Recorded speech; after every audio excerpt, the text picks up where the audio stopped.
Inovação, segurança, programação, tecnologia, desenvolvimento. Começa aqui. Let's begin. DevSecOps. DevSecOps. O seu podcast de segurança em tecnologia.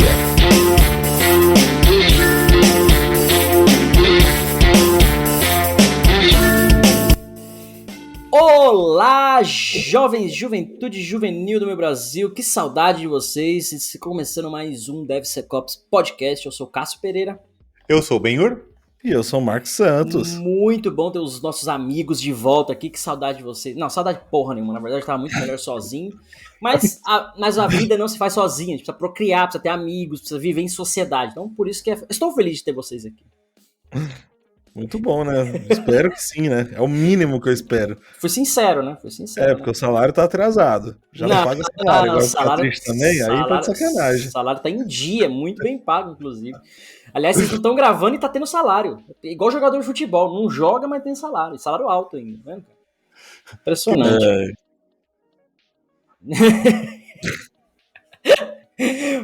Boa. Pessoal, vamos falar do episódio de hoje, que a gente vai falar sobre um episódio, aliás, a gente vai falar sobre um tema que ele é muito relevante, né, para nossa área, para nosso dia a dia, na verdade, que é a modelagem de ameaças, né, o Threat Modeling. Tentar tirar algumas dúvidas do pessoal aí, como fazer, quando fazer modelagem de ameaça. Eu vejo que é uma dúvida aí constante do pessoal que procura, que nos procura aí para trocar ideia, enfim, ao longo da nossa experiência no dia a dia também.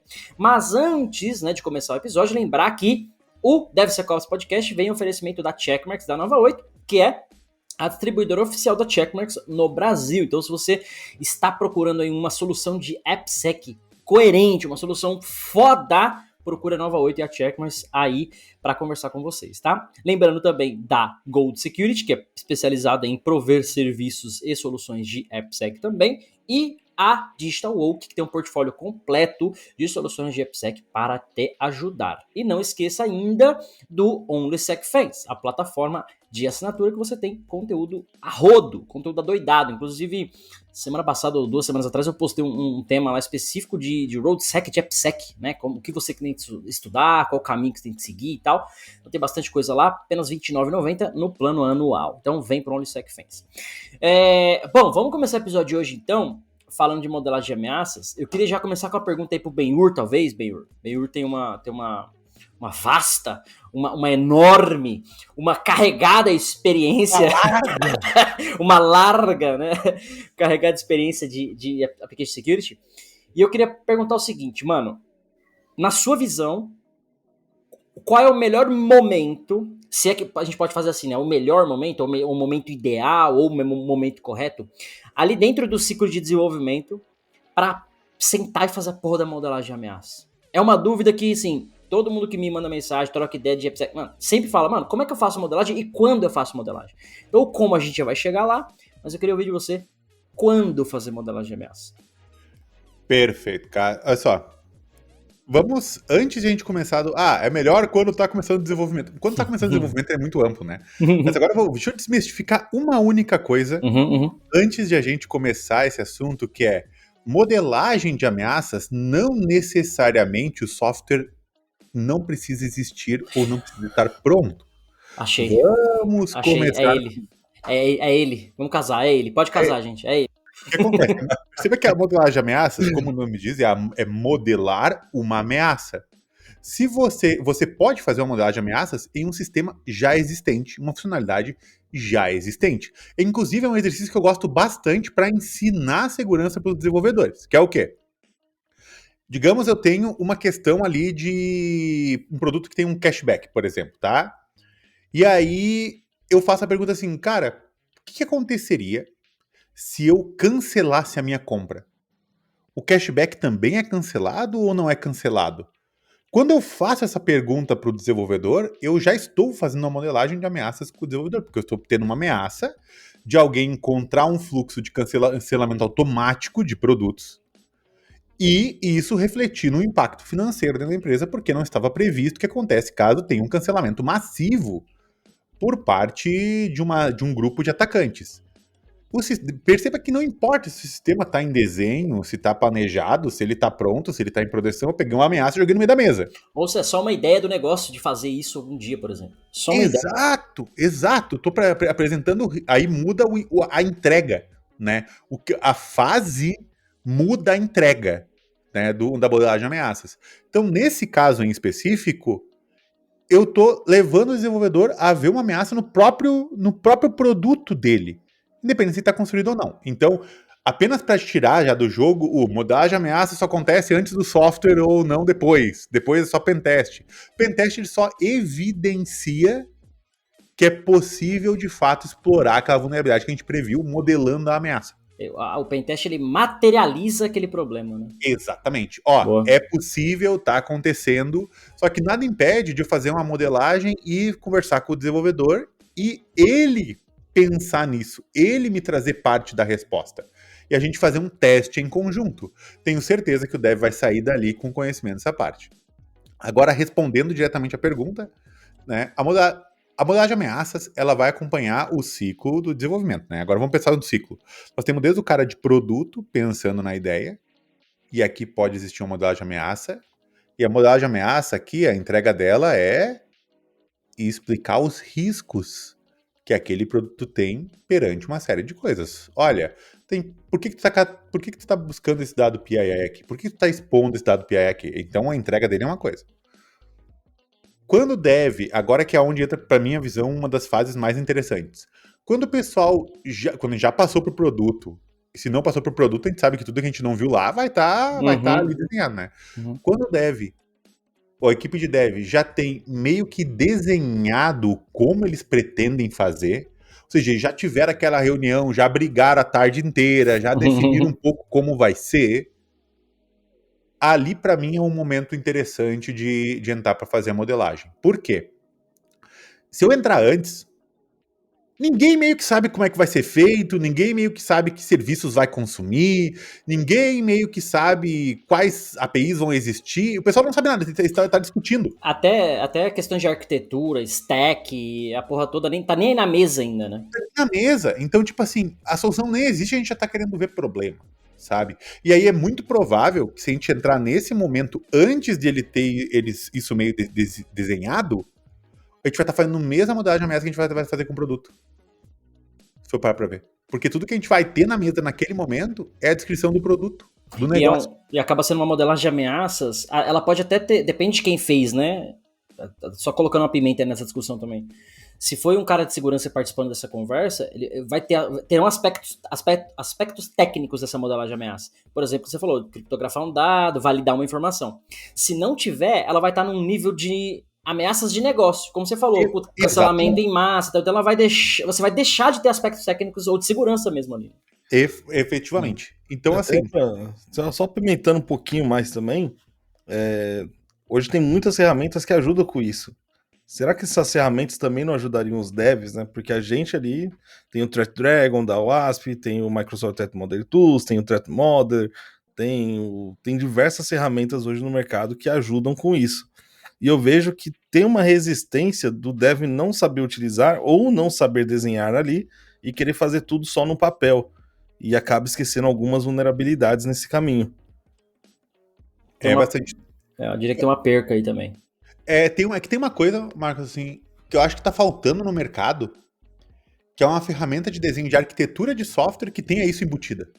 Também. Porque os caras meio que parece que fazem trabalho duplo, tá ligado? Tipo, eles fazem tudo num lugar e depois eles meio que têm que exportar isso para outro lugar. Ou até mesmo, talvez falta aí para as ferramentas de modelagem de ameaça. Bullshit! Vamos! Falta gomear, é onde eu importe um desenho e ele converta esse desenho pro desenho tatu, tá ligado? Daí, pra alguma forma de o dev fazer o trabalho uma vez só, sabe? Otimizar isso pra ele, né? Isso. Mas pra mim, assim, o lugar que eu particularmente mais gosto de fazer modelagem de ameaças é quando já tem pelo menos um desenho inicial da proposta de solução técnica. É aí onde eu mais gosto, né? Agora, porque essa questão do cancelamento automático, a questão de outras regras, riscos de negócio, na maioria das vezes, não tem que mudar a solução técnica toda, porque a gente... porque a gente encontrou um problema. Uhum. Às vezes vai agregar uma regra a mais, vai agregar uma validação a mais, vai agregar alguma integração com algum serviço a mais, mas dificilmente vai tipo, puta que pariu, a gente não previu esse negócio, agora tem que mudar tudo essa merda. Exato. Dificilmente tem isso. Então eu prefiro assumir o risco de ter que mudar um pouco no desenho tecnológico e fazer isso depois que o pessoal tem uma ideia, do que às vezes a gente não tem escala para estar em todas as fases o tempo todo. Então, eu prefiro esse momento. Pra mim, eu mais gosto, por exemplo. Quando eu estudei com o Cássio, muitas vezes ali a gente fazia o desenho no Visage, pegava o Miro ali, ficava fazendo as caixinhas, DFD da vida. Só que, cara, a gente desenha ali, basicamente, a gente vai tabelar ali o banco de dados, vai falar da aplicação, tal, fazer os desenhos. E muitas vezes, eu, basicamente, comecei a pensar em segurança muito depois o Cássio encheu muito meu saco. Mas como dev, eu pensava só nas funcionalidades. Nunca pensei em criptografia, igual você falou, pegar o tamanho da string ali, o que eu vou filtrar ou não, se vai passar, o que vai passar, o que não vai. Então eu ficava muito centrado só nessa parte, né? Boa. Eu acho que é o seguinte, pegando um gancho aí no que o Benhur falou, eu sempre que eu vou falar de modelagem de ameaça, ou fazer treinamento, eu sempre uso a frase que modelagem de ameaças é a arte de achar problemas mesmo antes do software existir. Que é literalmente o que você começou falando. Cara, você não precisa ter um software, precisa ter uma ideia, né? Uma ideia de funcionalidade e tudo mais. Eu fiz uma apresentação uma vez aqui para o ASP, que a gente fala o que é shift left, né? O maior shift left possível seria a modelagem de ameaças, quando a gente fala de segurança, porque a matéria-prima de um software, ela é o requisito funcional, né? Vai virar código algo que foi, né, um requisito funcional, que na verdade ele é uma ideia, né? Um cadastro de usuário, você falou, um cancelamento, enfim. Então, se a gente olhar para essa matéria-prima, será que a gente não conseguiria refinar ela ou trabalhar essa matéria-prima bruta, que seria o requisito funcional, fazer, aí entre aspas, uma modelagem de ameaças, que na verdade nada mais é do que um brainstorm, uma discussão de segurança, de coisas que poderiam acontecer errado ali. Até porque, como você falou, você não tem arquitetura, você não tem stack, você não tem elementos técnicos que talvez vão impactar na modelagem, mas você já consegue fazer esse tipo de discussão. Então, olhando pro benefício final, que é você ter um produto mais seguro, partindo do princípio que você tem uma lista de requisitos funcionais e você senta todo mundo, ou todos os envolvidos, né? O dev, o arquiteto, o cara de negócio, o analista, falar, gente, trocar uma ideia aqui. Qual é a ideia aí do sistema? Cara, uma tela de login, um cadastro, informação vem aqui, vai pra cá, chama o parceiro, manda dado pra lá, manda dado pra cá. Bom, legal. Tem autenticação, tem criptografia, tem informação sensível. Tipo, 3, 4, 5 perguntas, assim, no nível de negócio, que vão fazer todos os envolvidos falar, caramba, não pensamos nisso. Precisa ter criptografia. Putz, na verdade não precisa do CPF do cara, tira fora. Na ideia. Por quê?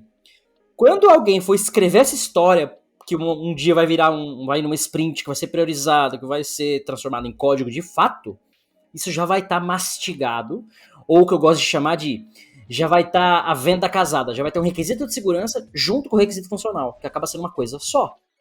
Então você vai ter um requisito funcional, ao invés de assim, criar uma tela de login, você vai ter um requisito chamado criar uma tela de login que criptografe os dados, né, e ter uma autenticação na API. Por exemplo, de uma forma bem grossa aqui.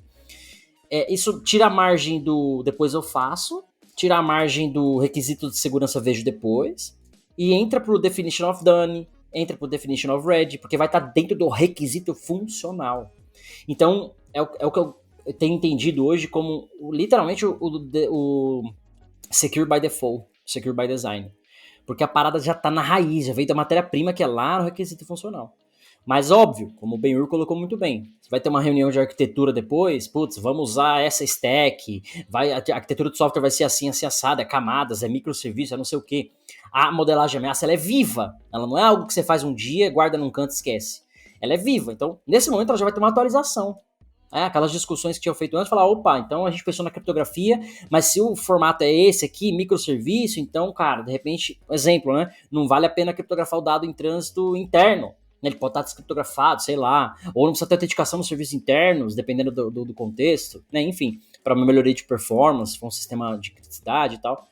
Então, a modelagem de ameaça, ela começa junto com a própria ideia do software, na minha ideia, na minha visão, e ela durante o ciclo ela vai evoluindo. Normalmente nessa fase de arquitetura você vai discutir, vai amadurecer um pouco, e talvez lá na fase de teste, que você pegou um bug, pegou alguma vulnerabilidade, algum problema, vai ter que corrigir alguma coisa, essa correção pode mudar a funcionalidade de alguma forma, e isso talvez impacte numa atualização desse modelo. E aí, posteriormente, a cada feature, né, a cada nova entrega, a cada nova funcionalidade, você vai amadurecendo esse modelo. Mas o melhor momento, não tem o melhor momento, né? O melhor momento começa o software já falando de segurança. O melhor momento é qualquer momento. É qualquer momento. A vulnerabilidade não esteja em produção. Exato. Porque quando a gente fala de modelar ameaças, a modelagem em si ela é algo palpável, né? Vai ter um modelo, vai ter um documento, vai ter um diagrama. Sim, vai ter um ataque PF. Exato. Agora, a ameaça em si, ela já é algo, como é que eu posso falar? Abstrato. É uma ameaça. Vou te matar, hein? Tô te ameaçando. Tipo, mano, a probabilidade disso acontecer é X, Y, né?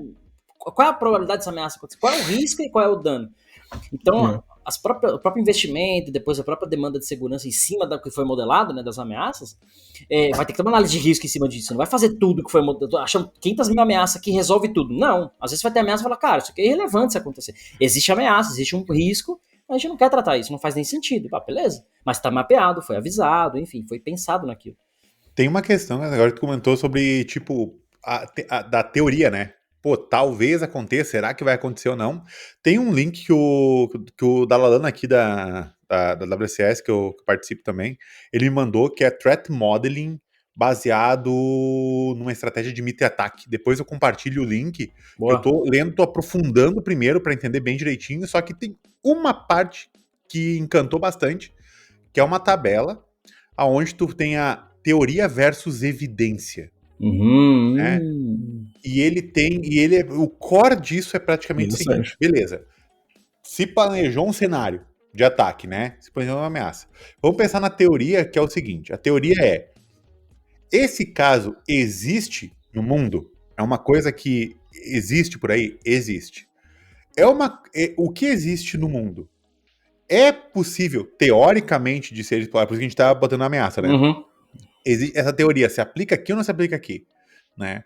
Por exemplo, existe a teoria do Log4j, mas a gente não usa nada de Java. Quando a gente fala nada de Java, é dentro das aplicações, dentro da cadeia de documentos por completo. Então perceba que só na teoria isso já cai. Né? Agora, digamos que na teoria exista e na teoria aqui dentro é materializável esse risco. Beleza.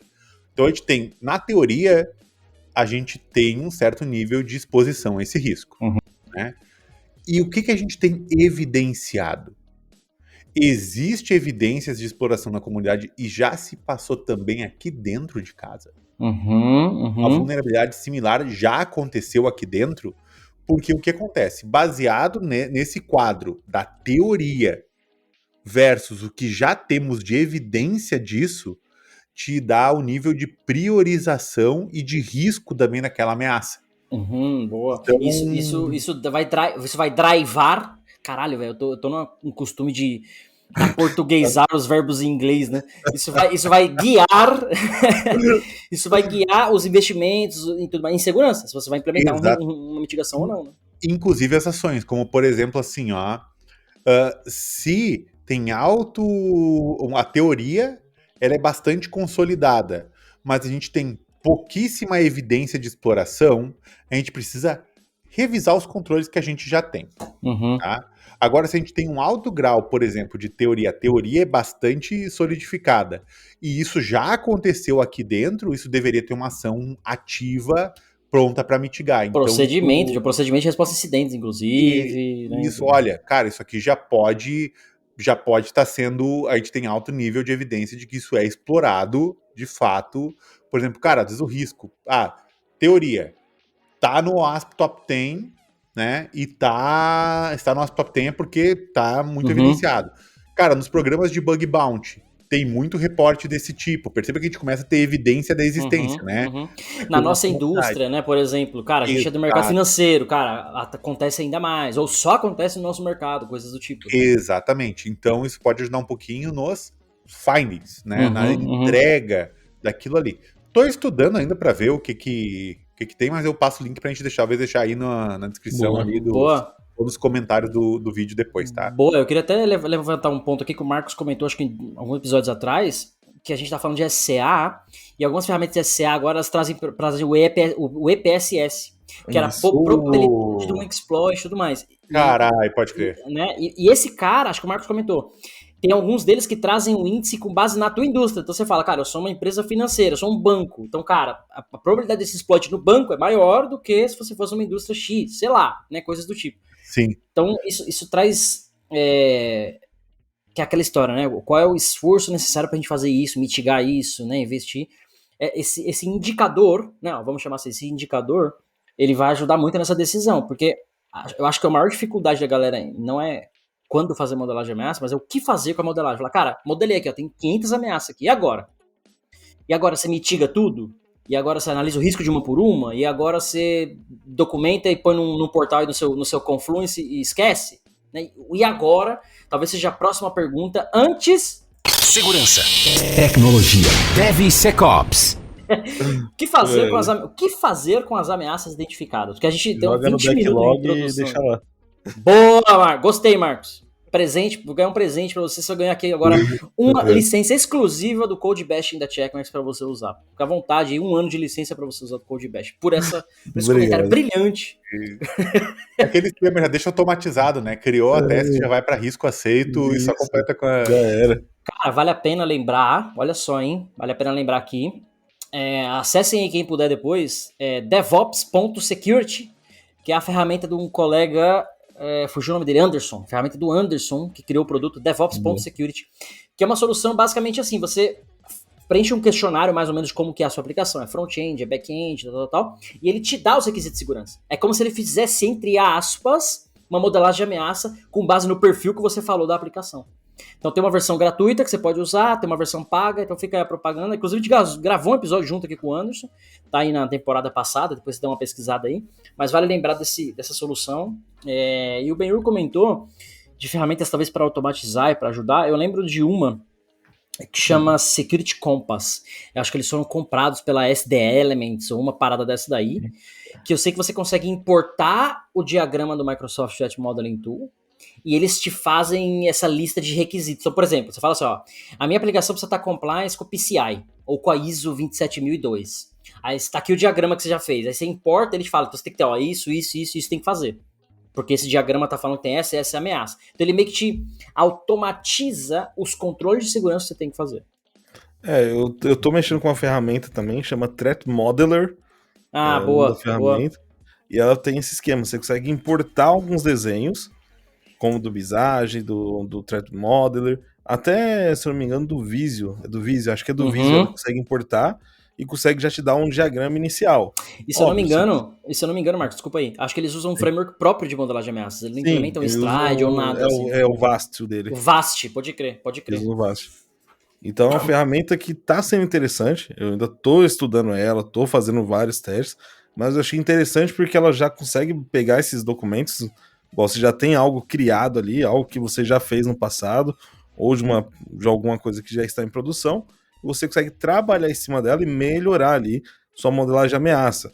Ele vai te trazer ali novas vulnerabilidades que você provavelmente nem tinha pensado, né?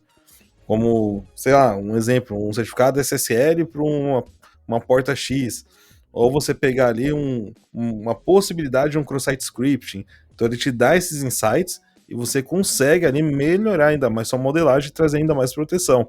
Então é uma ferramenta muito legal. Ainda tô pegando mais ainda experiência com ela para poder trazer um overview geral pra galera. Boa. Então, acho bem legal. Quando você pega mais aí, Marcos, Benhur, o que fazer com as... levantamos aqui, ó, um monte de ameaça. E agora? Faz que nem o Marcos, documenta, põe no backlog e já era. Um abraço. Tem uma coisa que eu acho que tu comentou, Cássio, que é crucial, eu acho que toda empresa tem que buscar ter isso, que é... Antes de chegar nessa parte, lembrando que, se a gente está fazendo um threat modeling antes de existir o software, a gente tem um card do como a gente deseja que ele seja. Ponto. Né?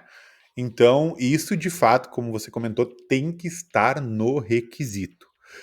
Muitas vezes ele não é embarcado dentro do requisito por uma questão de maturidade, ou porque falta, ou até mesmo tem aquela segregação, né? Porque o que acontece? Agora vamos para a política do jogo, né?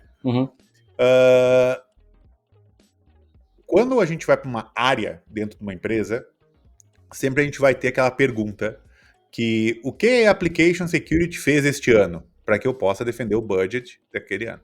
Logo, nós descobrimos X ameaças que foram prevenidas antes do software ir para produção, que equivale a uma economia de X milhões de euros baseado naquele esquema de uma vulnerabilidade custa 1000 vezes para corrigir depois. Beleza. Então, para isso, a gente precisa ter o card separado da ameaça para que a gente justifique esse tipo de coisa, fazendo a roda mecânica empresarial rodar. Então, normalmente, o que a gente tem é um card ou um ticket, como a mesma forma que a gente reporta uma vuln, né? A gente tem um card com o finding. Olha, nessa ferramenta, isso aqui é um card de threat finding, a gente precisa resolver isso aqui. Mas perceba que o card, ele tá no momento, ele existiu quando o software não existiu. E se o software não existiu, eu acho muito legal porque o sol tá mudando. Então. Na cara do Cássio, ele começou na vertical, engraçado. já mudou assim. Tô bronzeando meio a meio aqui, igual o Kiko. Vai aparecer um super-herói depois, só com a máscara. Aí, o que vai acontecer? No momento que a gente tem o card, a gente tem que definir qual que é a nossa política de resolução desse card. Como o software não existe, o que a gente quer? A gente quer uma proposta do dev. Olha, o que vocês vão fazer para mitigar isso aqui? E aí ele vai colar a proposta no card? Ou esse card ele tem que estar resolvido com a implementação da solução técnica? Ou seja, uma vez que o software estiver construído, ele vai colocar. Eu, particularmente, gosto de ver a proposta antes. Porque a quantidade de vezes que eu vi ser resolvido da pior forma possível não foi nenhuma nem duas. Então eu gostaria... Eu queria fazer um comentário também. Isso gera um problema. Na verdade, é uma solução que traz um outro problema. Por quê? Porque você vai ter o card ou o ticket, o que quer que seja. Beleza, resolvi. Da melhor ou da pior forma, foda-se. Tá feito. Como é que segurança valida isso? Fala, ok, está feito. Porque você vai ter que ter um teste depois. Aí, sim, aí onde é que entra um ponto. Só um detalhe, inclusive eu vou pedir patrocínio pros caras. Essa solução que eu falei da Security Compass, ele gera, com base na modelagem, os requisitos que você falou, ele gera o caso de teste para cada um dos itens. Então, se tiver um jeito de automatizar na frente, melhor. Senão ele vai estar lá, passo 1. Sei lá, você falou que tinha que criptografar o dado. Passo 1, faça chamada na API. Passo 2, verifique se o dado está criptografado, sei lá. Então ele te dá meio que um caso de teste, um cenário de teste para cada requisito de segurança, com base na modelagem de ameaça ou no framework que você falou. Mas os que são automatizados, facilita. Automatizados, né? Em algum lugar vai ter traqueado tudo isso. Se não aí é o que você vai colocar, né, meu? Como é que você testa isso? Exato, porque o que acontece? Em teoria, se a gente encontrou um problema no desenho, esse problema ele tem que estar resolvido, né, pela nossa política de segurança de como a gente faz as coisas. Da mesma forma como a gente tem vulnerabilidades, a gente espera as vulnerabilidades serem resolvidas. Para mim, todo momento que a gente passou por uma modelagem de ameaças, gerou as ações necessárias para dessa modelagem de ameaças, que são desenhos novos que a gente precisa dentro do software para mitigar uma série de riscos concretos que a gente definiu, quando chegar a solução, se a gente estiver pronto, com o desenvolvimento pronto, e isso não tiver resolvido, isso deveria se converter automaticamente ou em uma vulnerabilidade, e aí tem que ser tratada como vulnerabilidade, que agora está materializado, ou como um security risk, ou outra definição que a gente tenha, porque também é difícil misturar vulnerabilidade em coisas que não são exploráveis. Vou dar um exemplo. Exato. Tá? Vou dar um exemplo. Não colocaram criptografia no hashing na senha, tá? Que era armazenar no banco. Vou pegar esse caso, tá? A gente tem uma evidência que é possível, de fato, roubar a senha em texto plano? Não tem. A gente tem um risco. Né? A menos que a gente faça um p-test e a gente consiga, a gente só tem um risco. Não, a gente não tem a vulnerabilidade. Mas o risco existe. A senha está em plain text. Salvo. Então, a gente precisa gerar para cada card de threat finding que a gente encontrou no threat modeling, ele tem que ser associado a um ou mais casos de teste, bem como comentou. E se esse cara não for definido, o que a gente faz com ele também tem que estar na nossa política. Tem que ter literalmente um processo de threat modeling Para que você possa ter essa governança como um todo, vamos chamar assim, né? Exato. E a questão é, como que eu mitigo esse risco? Cara, se você não tem, olha, você realmente não criptografou corretamente, não hashou corretamente a senha, tá? Então, assim, ó, vai ser criado para você um card de risco, né? Um card de risco materializado aqui, e esse card ele tem consequências no negócio, né? Então, isso tem que estar vinculado a uma forma, por exemplo, quais produtos têm mais riscos expostos? Quais produtos têm mais riscos materializados, né? Como isso se liga aos indicadores daquele produto? Boa. Porque se a gente não tiver nada disso conectado, a gente pode gerar a quantidade de cargas que a gente quiser. E fica um negócio infinito. Aceite de risco, aceite de risco, aceite de risco, aceite de risco, aceite de risco e foda-se. Então o negócio tem que estar envolvido nisso, né? Sim. Senão, até inclusive isso acontece com vulnerabilidade. O cara bota vulnerabilidade, o cara fica com um risco assumido e abraça, entendeu? E uma das coisas que eu vejo também é que é bem legal, só que falta maturidade do pessoal saber o que é o risco e o que é a vulnerabilidade. Muitas vezes isso é confundido. Então a pessoa acha que o risco é uma vulnerabilidade, acaba não sabendo como tratar, não sabendo como testar. E isso também atrapalha bastante o processo de modelagem, né? Você acabar confundindo isso. Sim. Muita verdade. Antes de continuar aqui, ó. DevSecOps. Fazer uma pausa na nossa voz. Eu queria citar trazer alguns casos reais, né? Casos cenários pra gente aqui. Eu queria falar de o Benhur, você puder comentar depois daquele que a gente estava falando offline, né, da entrevista e tal. Mas semana passada eu estava num projeto na Holanda, eu visitei fazendo um freelance lá numa empresa de seguros e ajudando exatamente o time a fazer modelagem de ameaça. E eu lembro que uma das mitigações para uma ameaça identificada, a ameaça era o seguinte: a aplicação mobile, né, o aparelho do cara foi roubado. E aí tá desbloqueado e a pessoa, o ladrão, né, enfim, consequentemente tem acesso ao aplicativo, porque o aplicativo tá logado já. É um aplicativo de seguro. Então o cara conseguiria ver a policy, tem uma questão financeira também, conseguiria tirar dinheiro, movimentar dinheiro, tal. Aí, qual é a ameaça? A ameaça é um dispositivo comprometido, né? Foi roubado, tá desbloqueado, enfim. Então essa é a ameaça. Qual é o risco? Cara, tem vários, né? O cara pode tirar o dinheiro da conta, ele pode, o impacto, né, praticamente danificar a conta inteira. Quais foram as mitigações? Eu falei, cara, existem várias formas de fazer isso, mas todas elas envolvem um negócio. Uma delas que eu falei foi, você pode a cada X dias, por exemplo, desautenticar o cara automaticamente, obrigar ele a autenticar de novo. Só que, vamos supor que você faça isso a cada 7 dias. O cara foi roubado no dia que ele trocou a senha, você tem 7 dias ainda que o cara, né, vai tá vulnerável do mesmo jeito. Não é tão efetivo. Um segundo passo para funcionalidades críticas, você pode pedir um PIN. O cara vai transferir um dinheiro, pede uma senha de 4 dígitos, a digital do cara. O cara vai ver o extrato, aí não precisa, né? Ver o extrato. Tudo bem, vai vazar informação talvez sigilosa ali e tal, mas é aceitável dentro desse contexto. O cara vai cancelar a policy, pede um PIN, manda por e-mail uma senha, alguma coisa do tipo. Para você obrigar, mesmo que foi comprometido o dispositivo, você ainda tenha, né, uma mitigação de algum outro lado, uma confirmação de algum outro lado. Então, as mitigações que eu coloquei lá, que eu lembro, essas foram algumas, era literalmente negócio. Não tinha problema de segurança de fato. Lógico que são questões de segurança, mas são ameaças de negócio. O cara, o dispositivo foi roubado. E aí? Mano, sei lá, né? Tipo, é foda você... Não tem framework que ensina você a fazer isso. Não tá no Stride isso. Não tá no Vast, não tá no... Não tem, cara. E eu tava tentando explicar pro time isso. Falar, gente...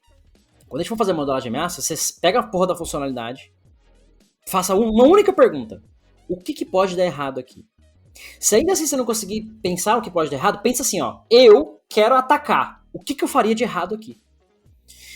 Não tem como, vocês como técnicos, né, eu dava dando treinamento para os desenvolvedores, não tem como você não conseguir responder essa pergunta. Você faz a aplicação. Então você fala, eu quero vazar os dados do banco de dados. Como é que você faria?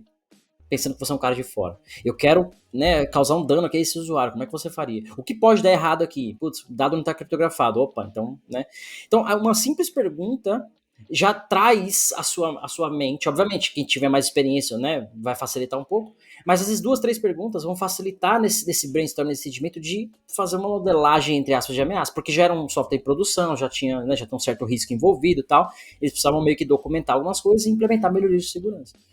Mas e depois eu falei sobre Stride, falei sobre frameworks, mas eu tenho meu pé atrás com alguns frameworks. E aí talvez seja esse caso que o Ben-Hur tem aí, né, Ben-Hur, que a gente comentou em offline, que framework ele acaba limitando um pouco, né? Olha, vou ser sincero, tá? Isso pode... Eu acho que as pessoas hoje, o que eu mais vejo em entrevistas, por exemplo, é as pessoas limitarem a sua estratégia aos frameworks específicos, sabe? Então, tipo assim, eu vou aplicar um stride. Se não tá no stride, eu não faço. Cara, isso acontece em várias entrevistas das pessoas fazerem, assim, ó, as pessoas conhecem todas as siglas do stride, todas. Sabem exemplos para todos os cenários das siglas. E os caras vão exatamente como fala, né? Tu vai pecinha por pecinha, conexão por conexão, ponto por ponto, fazendo todo o stride.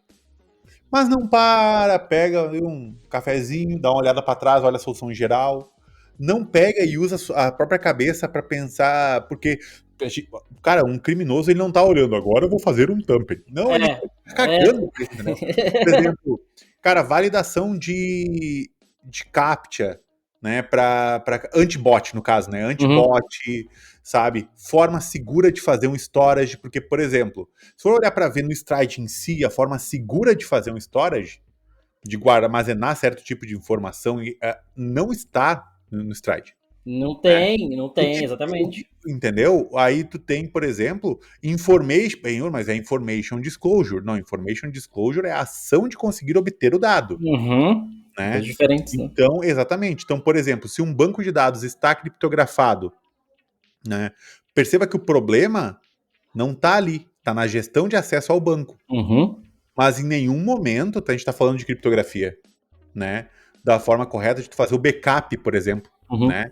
Então, tu vai ter que começar a buscar o stride como um todo para tentar circular algo que você já poderia ter resolvido meio na raiz. Então, o que acontece? O stride é excelente, ele guia muito bem e tem se consolidado, sempre foi bastante consolidado, né? Mas não é legal a gente se limitar ao stride para pensar em problema. É igual o pessoal que quer olhar para vulnerabilidade e olha só as top 10. E tem outros 300 problemas. Analogia boa, hein? Porque o cara, aquilo, o cara se limita numa coisa, e quando a gente fala de segurança, cara, tem tantos outros problemas que podem acontecer, às vezes coisas simples que você, né, pode tirar ali num brainstorm, num café, por exemplo, que o framework não vai te dar. E você acaba deixando a aplicação em risco. Nem só isso, eu vi pela primeira vez, acho que foi no canal do Ben-Hur, ele falando do ASVS.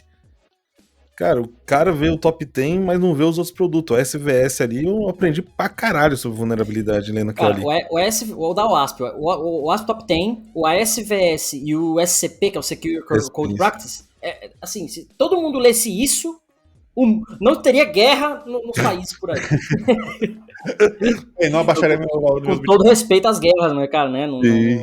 É lógico que é uma analogia, mas puta que pariu, cara. Assim, tem muita coisa ali que resolve muita coisa, né? Então... É verdade. O Márcio colocou um ponto incrível aqui, né? Os caras perguntam, cara, como é que eu começo? Velho, os caras pensam, né? Toda lei, meu, se você pegar o ASVS e lê-lo... Só isso, só ler. É só ler. Só ler isso aqui. Já vai sair na frente de muito cara que tá lá rolando 1 milhão de ferramentas pra... Cara... Fato. E aí acho que é um ponto interessante porque, assim, hoje a modelagem ameaça ele tem um objetivo, né? Não é preencher o stride. Várias vezes eu já tive que criar os cards na hora de botar a categoria do stride, botar um other porque eu não encontrei uma categoria específica, né, para ele. A questão tenta chegar em riscos, né? E usa o stride para te apoiar a chegar nos riscos. Né? Porque quando o stride fala assim, spoofing, ele tá te guiando a dizer, olha, dá uma olhada em todos os checks de identidade que tu tem. Vou dar um exemplo, que nem o caso que eu tô ali. Cara, o device takeover, né? O DTO ali, né? O cara pegar pra me roubar o celular, né? Beleza. Perceba que o cara não tá em spoofing, porque de fato é o access token do cara que tá trafegando. Mas a pessoa por trás dali tá se passando por ela. Então aí é meio que sim, meio que não no spoofing. Sim. Mas perceba que foda-se isso, a questão é... E é um controle fora do tecnológico nesse caso. Exato, tu não sabe... É um offline, é um mundo offline, cara. Você não tem, por exemplo, alguém pega alguém na rua e põe uma arma na cabeça da pessoa e diz assim, ó, cara, me transfere o dinheiro aí. O Pix, né? O golpe do Pix, né? Ou pega o cartão, anota a senha do cartão num post-itzinho e perde o cartão. Tem nem que anota no verso do cartão, perde o cartão. Pro banco é você que tá usando. Exatamente. Para categorias de spoofing, tecnicamente, tu não vai conseguir saber. Você não vai conseguir saber. Não tem nada do spoofing nesse momento, porque o spoofing tá numa outra capa. E aí? Aí por que não tá... Ah, não. Realmente, qual que é o spoofing? Como é que você valida que o cara é? Ah, o access token é gerado assim, é do cara. Então tá mitigado pra... Não tá, porque teve um device takeover que tu tem um spoofing em outra capa. Entendeu? Então, não se limitar, acho que é o... Isso é quando a ameaça transcende as barreiras. Exato. Quem mora aí no Brasil sabe que device takeover nós temos milhares de celulares roubados por hora. Né? Consequentemente, a nossa modelagem de ameaça também tem que transcender. Eu até falo na apresentação que eu tenho do Homem de Ferro, que às vezes modelagem de ameaça é imaginar o inimaginável. É pensar mesmo num cenário e falar, mano, mas e se? Fala, cara, e se pode acontecer? Aí é aquela história, probabilidade, aquela coisa toda. Aí vai ter um ponto agora que eu queria fazer a pergunta pro cara que tá escutando, que é: e se o cara fez uma operação de crédito, mas disse que o device dele foi roubado, mas não foi roubado, é o golpe do golpe? O golpe do golpe. Ele tá dizendo que não foi ele, mas foi ele sim, e agora? E aí? Aí tu vai pegar em técnicas de no repudiation. Mas o que tu tá considerando? Isso, se tu for pegar no repudiation... Tá lá, o log foi ele, daquele device. Tá tudo lá. Beleza? Mas como é que tu diferencia um device roubado real do golpe do golpe? Caralho, velho. Bom, vamos deixar essa pergunta aí pra vocês refletirem. Acabou o nosso episódio aqui, o tempo tá estourado já. O pessoal tem compromissos. Cara, esse episódio, modelagem de ameaça dá pra passar a vida falando, dá pra ter um podcast só de modelagem de ameaça, cara. Trazer só um dado interessante aí. Traga o dado aí, você tem dado aí, Marcos? Tenho dado muito aqui, cara. Traga o dado então pra gente. É muito bom. Tem várias pesquisas que estão apontando que o Brasil é o segundo país mais atacado no mundo, só perde pros Estados Unidos, tá? Número de tentativas e ataques cibernéticos. Aí, ó. Tinha um site que mostrava esse tempo real da Kaspersky, alguma coisa assim, mas enfim. Pessoal, obrigado. Mais um episódio do DevSecOps Podcast. É uma honra tê-los aqui. Eu sou o Cássio Pereira. Eu sou o Benhor. E eu sou o Marcos Santos. E a gente se vê na próxima semana. Valeu. Beijos. Um abraço. Termina aqui DevSecOps. DevSecOps, o seu podcast de segurança em tecnologia.